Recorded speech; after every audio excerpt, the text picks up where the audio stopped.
He's Tony. I'm Mike. We're here to watch the world burn. This episode 51, 1955's musical comedy, The Court Jester.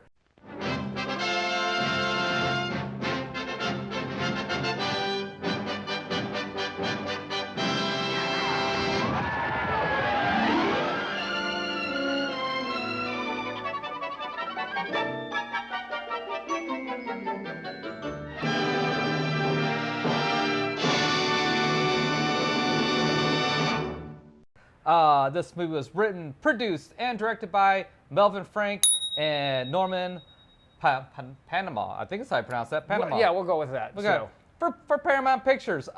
Released in Technicolor and VistaVision. Yeah. Both formats. Which, do you want to talk about Technicolor and just that and VistaVision? Basically what Technicolor is you would have 3 strips of film. You would have one for red, one for blue, or one for yellow. 3-color film process, and it records the exact color information on separate strips of film. So that means that this had to be shot using 3 times the amount of film. Oh, it'll be RGB, by the way. Red, yeah. Well, the RGB is video, but anyway, neither here nor there. VistaVision is old school IMAX. Basically, it is widescreen, super widescreen. So this was a movie that had money thrown at it. Yeah. And just so you know, Technicolor, like a lot of the greats were shot on that, or of some of the greats like Wizard of Oz, Adventures of Robin Hood, who's funny enough, Basil Rathbone. Basil Rathbone was in as well. Yes. Gone with the Wind, Snow White, Fantasia, and Leave It to Heaven, which we reviewed. Yes. VistaVision, on the other hand, was a little bit different though. VistaVision, instead of going vertically, was done horizontally. Yes, and that's because originally films had a 4:3 aspect ratio. So when we go and we review like films from the 1930s or 40s, especially if they're black and white, they're always in a 4:3 film ratio, which was the size of old school TV sets. And then with the advent of television, and as it became more and more popular, they wanted to make the movie going experience much more of an event, bigger, wider, more colorful. Does any of this sound familiar? We're in repeat mode again on this one. So the studios decided, hey, let's go wide. So anytime that you had a big budget film, it was not shot tall like IMAX, it was shot wide like VistaVision. And that's kind of why we have the 16:9 film ratio or the 185:1 film ratio. Widescreen was intended to separate it from television, which also led to weird shit like pan and scan movies. Because you had to cut it off so that it would then fit on TV when home video became its own separate market. So we see edited for television, that's what they mean. Not the content, but the actual format. And how they're framing shots and all that. It's much less of a issue now because now everybody's television has caught up to old school movie screens and is 185:1. But this movie fits beautifully on a widescreen TV. I'm just going to say that. And I will also say this. This film restoration is gorgeous. The colors are so good, and the clarity of it is so much so that you can kind of see a couple of the effect shots. They stand out a little bit, but they're clever, and it really gives you an appreciation for that because for this one especially, anytime that you see that shot where they have like the one side of it is the castle and then you see the road that leads up to the castle, that's an effect shot, and it was done by actually matting it out, which they would block one side of the camera off and they would shoot the live action plate for that. Then they would block that portion off and then shoot the approaching wagon or the approaching horses or soldiers or whatever. And you can kind of make out just a little bit of a matte line on that, but there was no holds barred on this film. No. But VistaVision didn't last very long. It kind of got discontinued by Paramount, who actually developed it. But it did go on into, well, at least in the States, it got kind of dropped. But in the European and Japanese markets, it carried on. And funny thing enough, I think actually Star Wars, the first 3 episodes of Star Wars, the original ones were actually in VistaVision. They weren't shot in VistaVision. Here's where this technology crops up. The projectors and cameras had basically been retired. Lucas was able to get them on the super cheap And because of the super large format of the film, he was able to actually shoot all of his effect shots so that when it was reduced down for smaller sizes, you didn't lose detail, which was a problem. Clever. So they would use those for film compositing. They would use them for effect shots. And at the time that they were decommissioned, they were worth more than when Lucas had bought them. They were obviously modified for that to basically be used for blue screen shots. But with digital technology, you didn't have to shoot everything in super high definition and then reduce it back down again. You could just literally start with and end with, something that was HD. Now that film has basically left the film industry, VistaVision cameras are officially retired. So, and I know this because of a book that I read, and it was basically ILM into the digital realm, and it talks about VistaVision process and all that. I don't know if you can still buy it or not, but yeah, if you need to know what kind of a film nerd I am, I read books about it when I'm not watching it. So, that all being said, Danny Kaye, you'll recognize from White Christmas. Basil Rathbone, you'll recognize from... Hang on. Oh, I'm sorry. Go ahead. I go through the cast. I'm sorry. Even my though bad. I butcher these names, I butcher them with pride, goddammit. So, anyway, this film stars Danny Kaye. And like you said, he plays Hubert Hawkins, who's our hero of the story. Also Giacomo. Yes. Known White Christmas, Wonder Man, Secret Life of Walter Mitty. Which was remade not too terribly long ago. So Probably about 10 years ago now. Yeah. It's been a while. Glynis Johns as Maid Jean. She's also in Miranda, Mary Poppins, Around the World in 80 Days. That woman worked forever. Yes, she actually, if I'm not mistaken, she is currently the oldest living Disney classic star. Who was it that just passed away here recently? Big. I'll throw it up here. But I was reading up on this one to do some research for it, and the oldest living Disney star from the classic days passed away, and she took her place as the oldest surviving one. I'm not sure. Actually, no, wait a minute. Probably Angela Lansbury. It may have been Angela Lansbury passing away, who's also in this one. Yes, so Angela Lansbury as Gwendolyn, the Princess of England. She won a Tony Award for a leading role in, is it Mamie? Mamie? Mamie? M-A-M-E. Mammy. Mammy. Mammy. And then we got Basil Rathbone, who is like...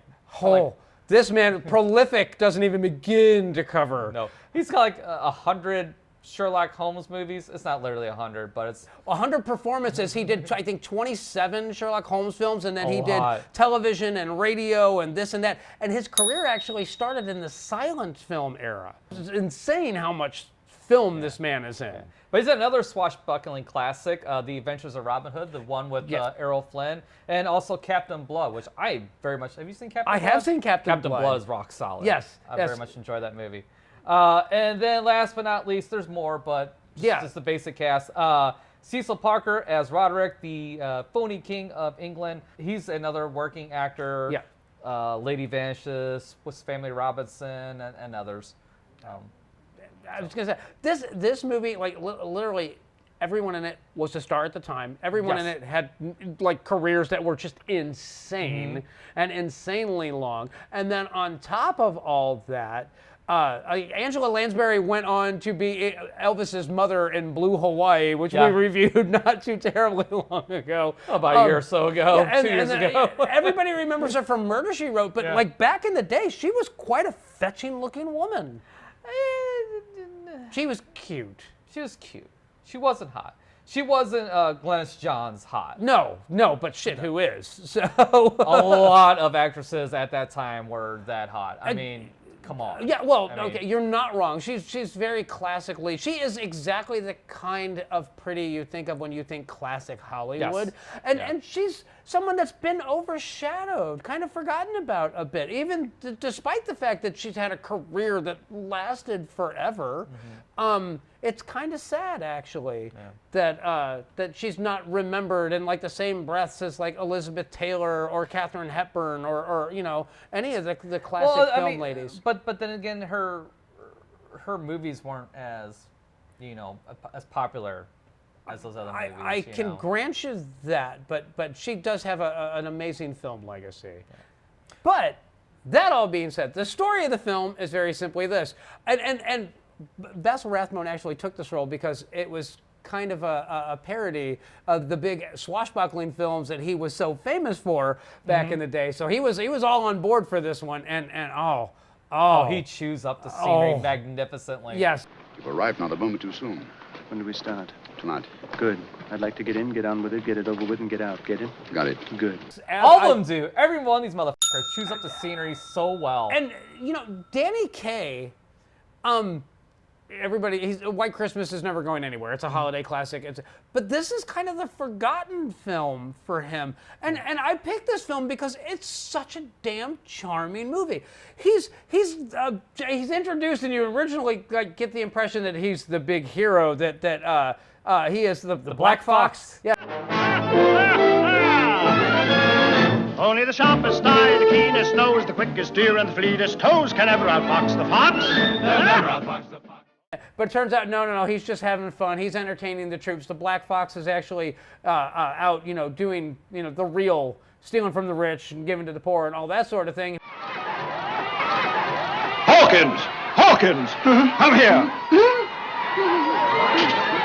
But as it turns out, there's an usurper. He has taken the throne. He's killed the entire royal family, and there's only one surviving king or royal bloodline heir to the throne, and it is an infant. And naturally, Danny Kaye's character has been tasked with taking care of that child. Yeah, he's the nanny. And he's exposing the purple, God, is it the Purple pumpernickel. The purple pumpernickel, which is the birthmark of kings, which is to be found on the left cheek of their derriere. And naturally, when villagers are kind of being swayed over, he must expose said derriere to each one of them so that they can salute the king.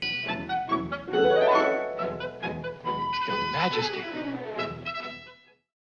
Repeatedly, like he pulls it down, pulls it back up, pulls it down, pulls it back up. Instead of just leaving it exposed, I mean, I guess he doesn't want the baby to catch cold. It's a long line of people that need to see it too. And then we have Glynis, who is the actual captain, and she's a doer, this girl.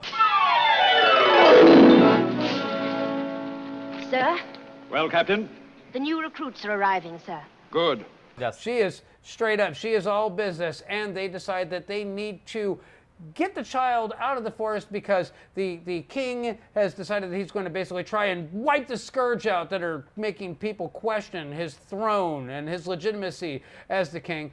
So, not Giacomo and the captain, they stow the young prince, future king, into a barrel, and they put on some costumes, and they're going to sneak past the guard. They're going to steal him away to a convent where the young prince can be raised in relative safety until it's time for them to actually try and take the throne. But well, they develop a plan in the middle of the night as they're kind of getting intimate, and so the plan is to infiltrate the castle. Well, then he means to get into the castle. Well, lucky for them, Giacomo just happens to land on their doorstep. Who are you?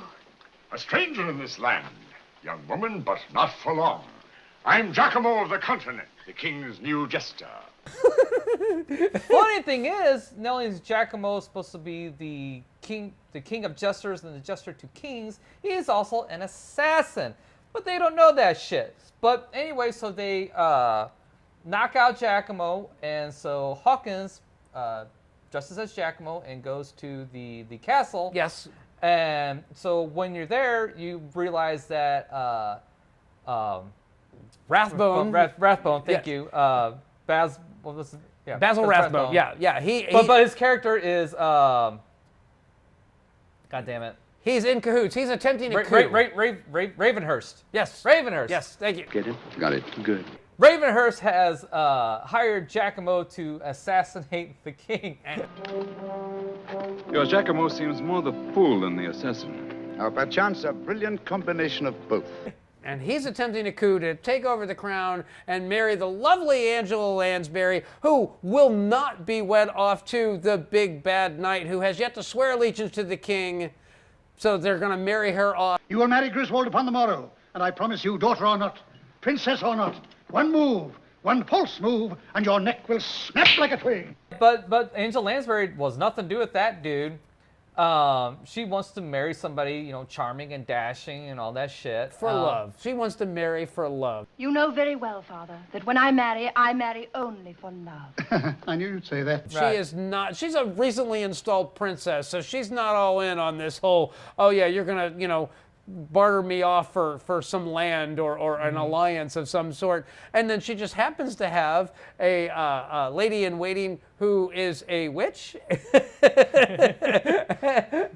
And when introduced to Giacomo, not Giacomo, she decides that Angela Lansbury needs to fall in love with him, so she hypnotizes him to be all the things that Angela Lansbury is, you know, looking for in a man. Closer, closer, deeper, deeper. Tails of lizards, ears of swine, chicken gizzards soaked in brine. Now thine eyes and mine entwine. Thy will is rook and thou art mine. And he needs to be tender and loving and brave and bold and swashbuckling and all this. And Danny Kaye plays it to perfection. Yes, he does.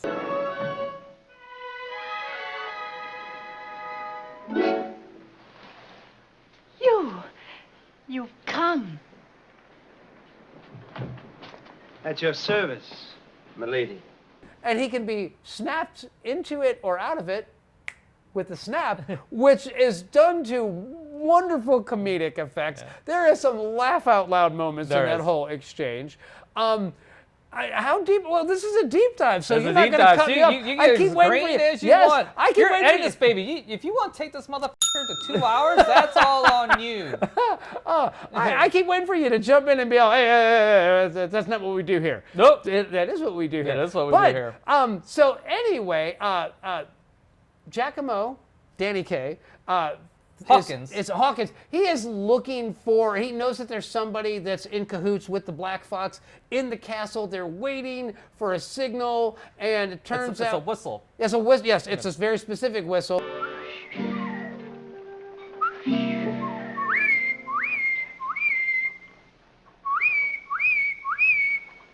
But Cecil Rathbone, Ravenhurst, basically, Giacomo thinks Ravenhurst is the one who did the whistle, and he gets in cahoots. But no, Ravenhurst is the one who hired Giacomo to come and assassinate the king. But then he finds out, oh shit, my bad, and he finds out that that is not who he's supposed to be in cahoots with. Get it? Got it. Good. Look, it's a little convoluted. It's much easier to watch it than it is to try to explain it. So get it? Got it. Good. So nice way to tie that in. Thank you. But that all being said, shenanigans ensue. There is a lot going on, and I don't want to get too granular because I don't want to kill the entertainment value of this film, because you absolutely should watch this. But just know this, at the end of the day, the king gets his, Basil Rathbone gets his.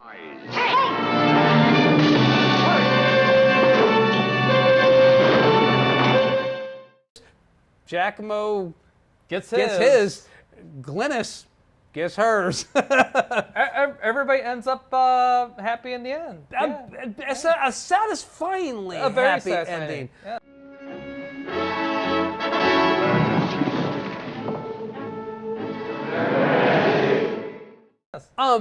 And this was one that I watched, and I remember this film being charming. I remember it being fun and funny and like incredibly great wordplay and puns. Yes. and this movie delivers. The part of this film that I forgot about that had me rolling was when his suit gets struck by lightning and it gets magnetized. The palace with the... Look out!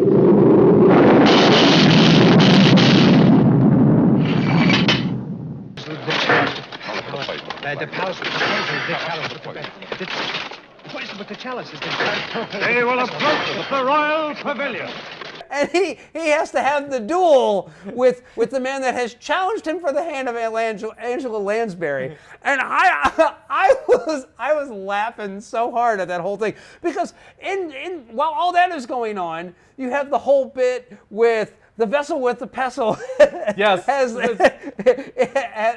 It's got the chalice with the palate.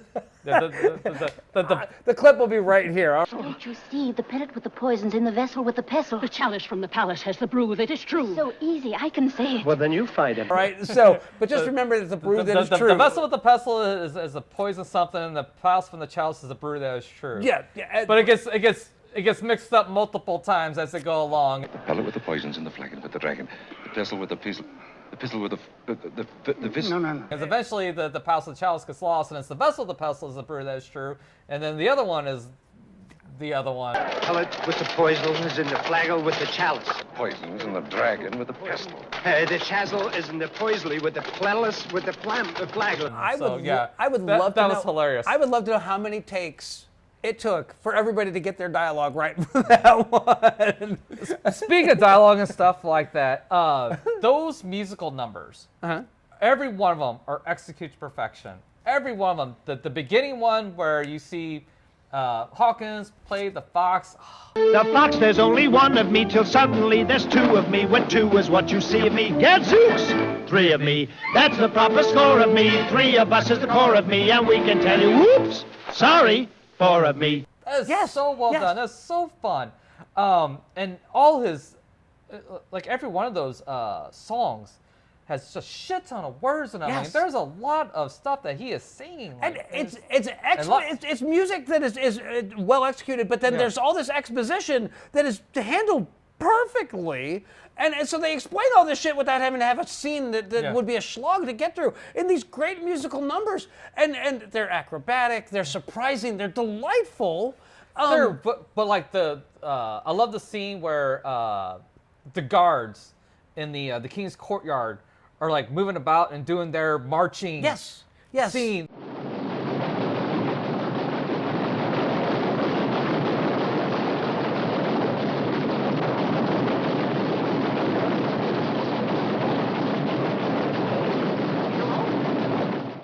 That is so well done. Yes. It's like precision. Which weirdly became a thing like a few years back, like competitive walking in Japan. Like all of a sudden those videos started popping up all over YouTube, and I'm thinking this movie did it 60 years ago.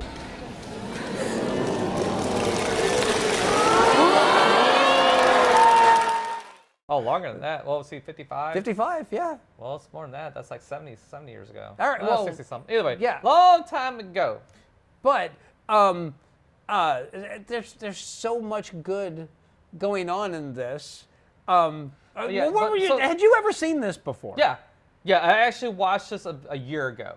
Oh. Just randomly. Wow, okay. Randomly. As a matter of fact, I think I asked you about it. I was like, no, I asked you if you had seen it. And of course you saw it, because you're you.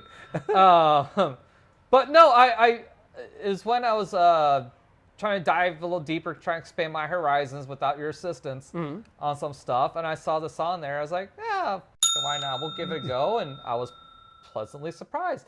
Funny thing is, though, watching this, though, I thought it was a much older movie than what it actually is. Don't get me wrong, 1955 is older, but I thought this was like going to be something like in the early 40s, maybe even late 30s. So I was shocked when I did this review that I found that it's not that old.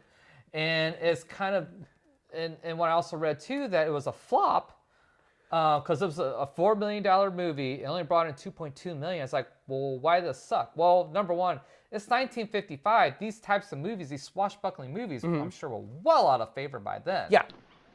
Why do you think they call me incomparable, sir? Get it? Got it. Good. So here are the films that it was competing against in 1955, some of the top films of that year. Night of the Hunter, Rebel Without a Cause, To Catch a Thief, Lady and the Tramp. So this is a movie out of time. Yes. This is 10 years past where it should have been released. Yeah. So it made perfect sense when there's context of why this was a flop. And I get that. At the same time, it was a parody.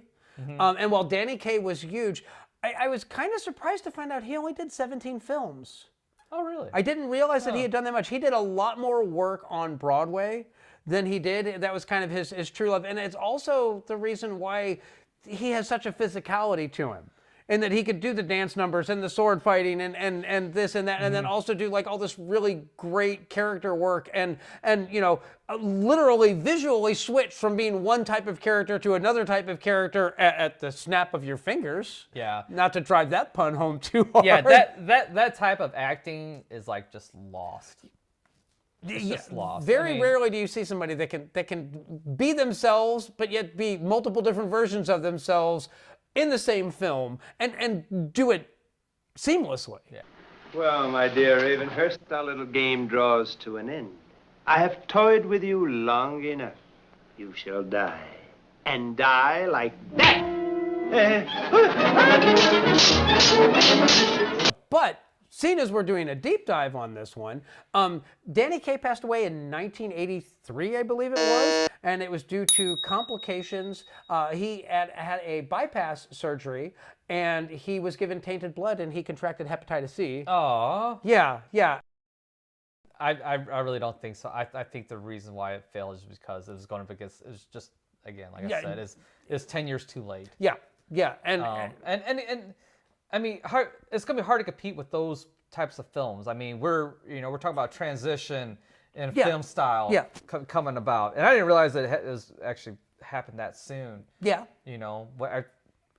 Well, shit, I mean, the last real swashbuckler film that I can think of, I mean, even now, like Pirates of the Caribbean came out, and then all of a sudden everybody wanted to do a swashbuckler and pirates and this and that, and then that genre kind of it grew tired really fast. And never 100% went away. There's like little sprinklings here and there, like every decade, because like even for my recommendations, sorry, they're coming a little bit early. Errol Flynn's Robin Hood, which of course was 1930, whatever.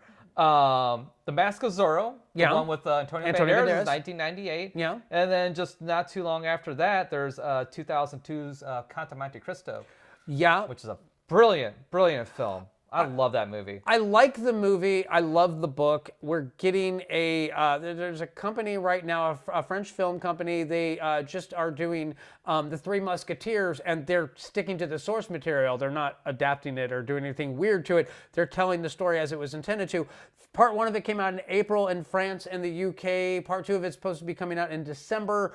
We haven't got a US release date for that yet. I'm really looking forward to it. But then they're doing a literal adaptation of The Count of Monte Cristo, and I'm really jonesing that one. It's supposed to be hitting theaters in 2024. Well, how big a difference between the book and that movie is a there? lot. Oh, really? Oh, yes. And they took some really liberties? truncated it, and they took some real liberties with it. To my knowledge, the best rendition of The Count of Monte Cristo that's been done, the one that's truest to the source material, is the one from the 80s that had Richard Chamberlain that was made for TV. And man, they had to clean it up for TV. So I'm really looking forward to a made by adult, for adult, Alexander Dumas. I love that book. It is legitimately one of my favorite books of all time. So I really want a faithful adaptation. And the Guy Pearce film, it's not bad. It's not. They got a lot right, but I don't care for the ending because they really altered the intent of the book. So I never read the book, so. But that all being said, if you need to know how old school I am, but Basil Rathbone, however, was a legendary badass. And we talked about, like, he has a film career that's gone on forever, but he was a World War I veteran.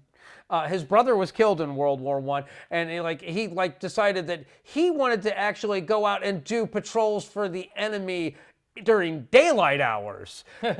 Because he's Basil Rathbone and you're not. And that's all you need to know. Are they married? Yes. Order flowers for the widows. Get it? Got it. Good. But I was reading about Basil Rathbone, and I'm thinking, holy shit, that's a man you don't piss off.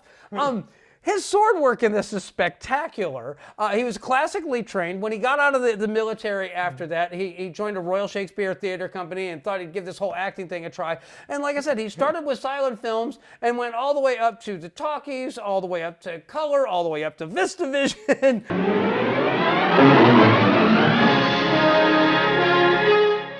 Angela Lansbury, however, it's like just passed away not terribly long ago, right? October 11th, 2022. Okay, yeah, as I thought. This is Yeah, pretty close. yeah. So, Murder, She Wrote is available everywhere.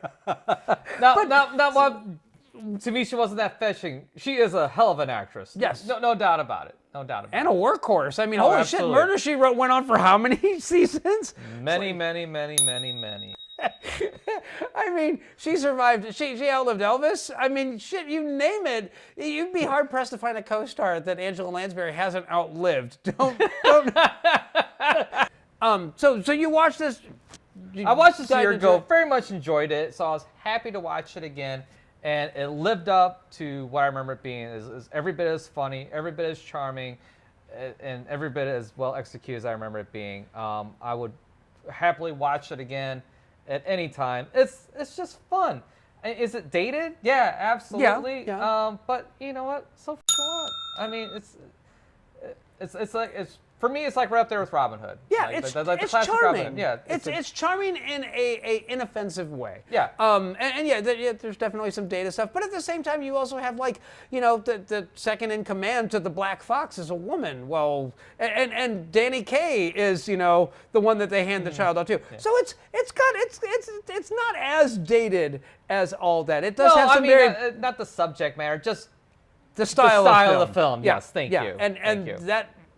But obviously you'd recommend this. Oh, yeah. But who would you recommend this to? That's the tough one. I mean, really, if this is a good entry into old classic films, like if you can watch Wizard of Oz, you can watch this and be entertained. Wizard of Oz is the classic, of classics. When it comes to introducing the youngsters to classic golden age film, and I think this still kind of falls in that golden age. At least, even though it's really outside of the golden age, in my opinion, it's got the same vibe. It's got the exact same vibes, and hence why I thought this was a 40s film and not a 50-something film. So yeah, it's a great starting point to try to break into that barrier of older films and get into the classics, because there's good stuff there. I mean, just because it's dated and old timey and all that shit doesn't mean it sucks. Yeah, it's old timey in the way that I love old timey. Yeah. I like my old timey films like this, and it's big on charm. The musical numbers still fun. They're still fun. Yeah. It's not like it's not heavy in any way, shape, or form. Which some of those old classic films are. They're a slog. They take a long time to develop, and the way they talk, sometimes is a little weird. Where this, they play Shakespearean, but it's like very dumbed down. Play Shakespearean, you can. And above all, you must show passion. Show passion. Not me, you fool. Anybody can watch this and relate to it. Where I know when I was younger, trying to watch some of these older films, the way they talked and shit like that, I was like, what are you talking about? I have no idea what's going on here. Nor do I give a. You can't engage me. This movie can and will engage you. I was going to say, this is the perfect, if grandma is at the house and you've got a bunch of youngsters there too, and you need something that is going to be a crowd pleaser for everybody, this falls right in that sweet spot. Raucous. Brilliant. It doesn't overstay its welcome. It's only like an hour and 41 minutes. So it's not a short film. Terribly long at all. I just enjoyed the hell out of it, and I just kind of want to talk about it a little bit. In there. Magnificent. And there's a lot of intrigue in it. There's a lot of weaving in and out. I mean, we couldn't describe the plot no coherently, which normally we try to do. Like even the really tough ones, we try to make it through. But there's a lot of twists and turns in this one, and it all gets resolved nice and neatly in a nice little bow. Yeah. Poetry. Fantastic.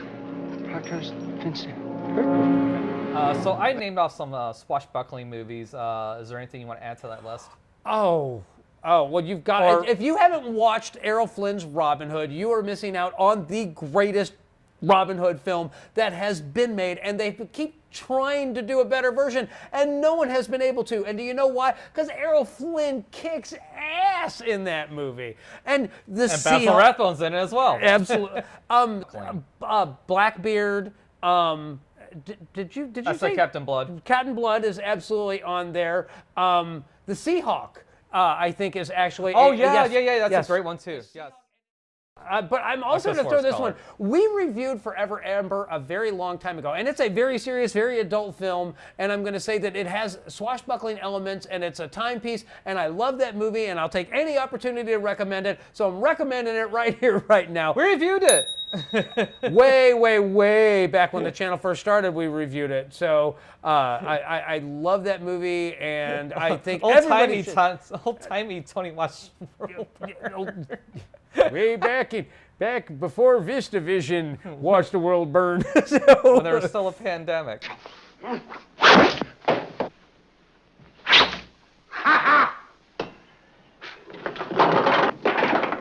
So that leaves just one question.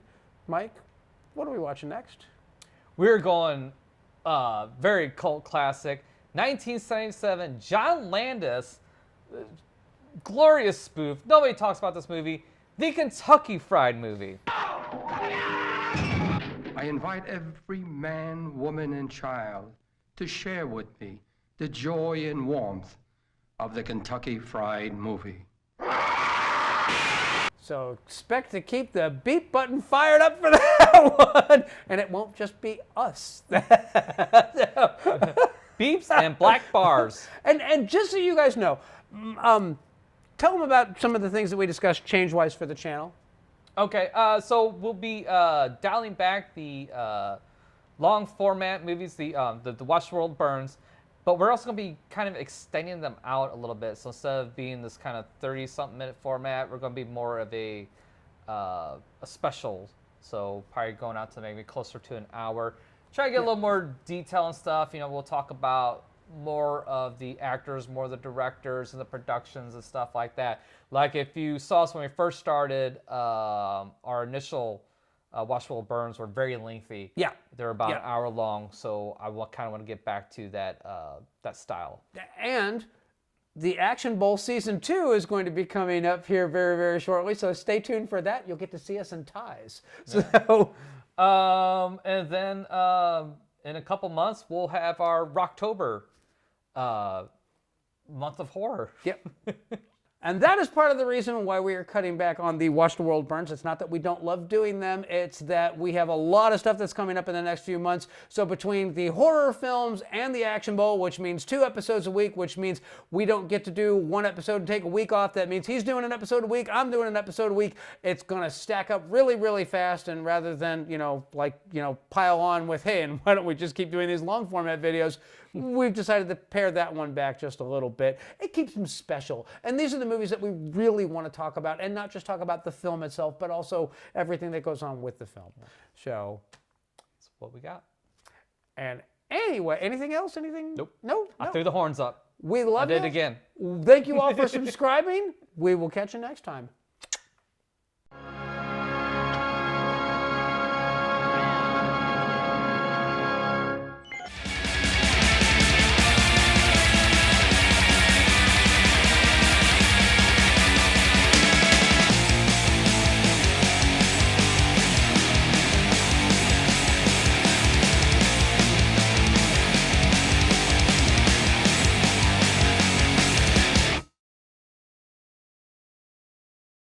Would you grant the king a little kiss? Oh, certainly, sire, and don't worry.